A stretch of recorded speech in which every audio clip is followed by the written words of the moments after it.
Hegseth was nominated for this position because he is standing up for the war fighter, the men and women in uniform who are putting their lives on the line to protect our country and our homeland. And unfortunately, there have been people at that building who don't like the change the secretary is trying to bring, so they are leaking and they are lying to the mainstream media. We've seen this game played before.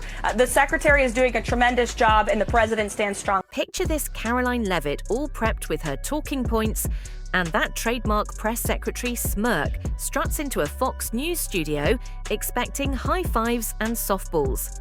But instead of a MAGA hug fest, she's met with a host who apparently didn't get the script.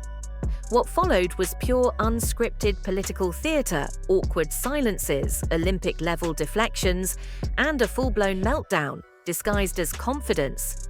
She came to spin, but the spin cycle swallowed her whole.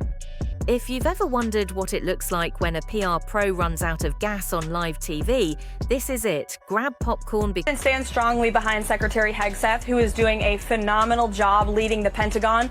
And this is what happens when the entire Pentagon is working against you and working against the monumental. Because it's a glorious crash and burn special. Before we move on, smash that like button and subscribe, because you don't want to miss out on this one now.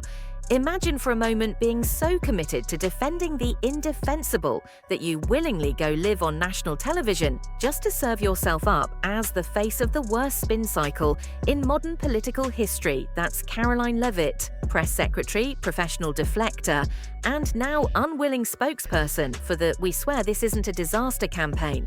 Because let's be real, Karoline didn't just show up unprepared. She showed up with a shovel already mid-dig, determined to reach the center of the earth with her denial.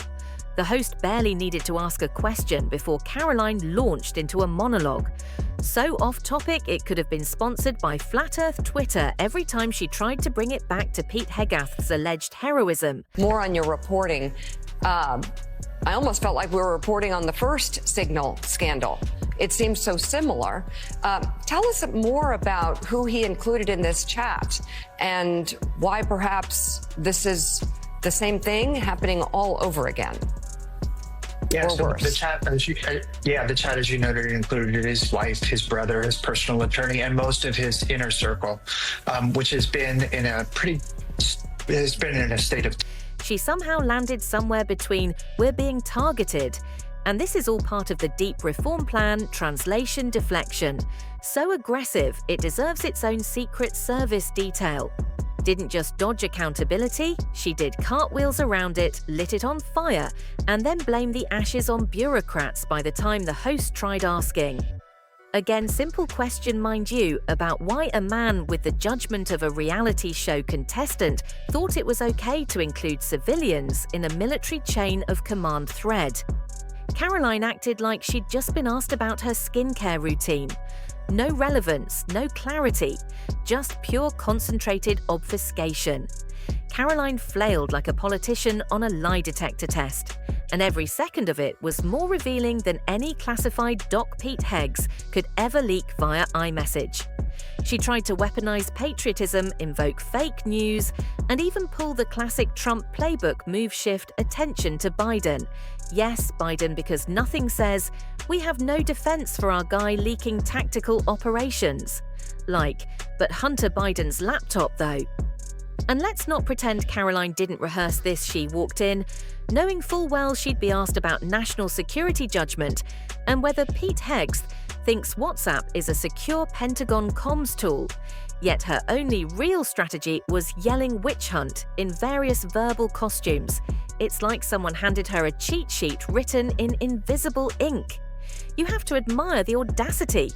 It's not easy to stare down an anchor asking basic accountability questions and respond like you're auditioning for the role of delusion and chief. She acted like Hegseth's text messages were part of some noble digital resistance, that violating military chain of command was somehow an act of bravery, that sharing live battlefield chatter with your in-laws was just good leadership. But Karoline's defense wasn't just pathetic. It was part of a much larger grift. The Trump administration and its disciples have spent years boiling down leadership to vibes and slogans, Who needs training when you've got charisma? Why follow the rules when you can just accuse the rulemakers of being traitors? And Karoline, true to form, is just the latest mouthpiece in this bizarre post-truth franchise. Let's take a moment to appreciate the deep state. Here's Karoline screaming about the deep state while simultaneously defending a guy who, if rumors are true, was 2 emojis away from texting Iran's coordinates to a fantasy football group chat that's not deep state sabotage, that's basic operational failure. And what does she do when pressed further? She doubles down. She implies that the real threat isn't her boss's reckless disregard for military protocol, it's the people asking questions about it. Because in MAGA world, accountability isn't patriotic, it's betrayal.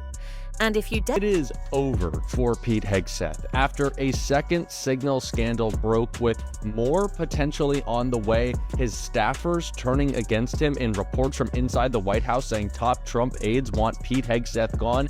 It could not look any bleaker for Pete until Karoline Leavitt was sent out to his defense.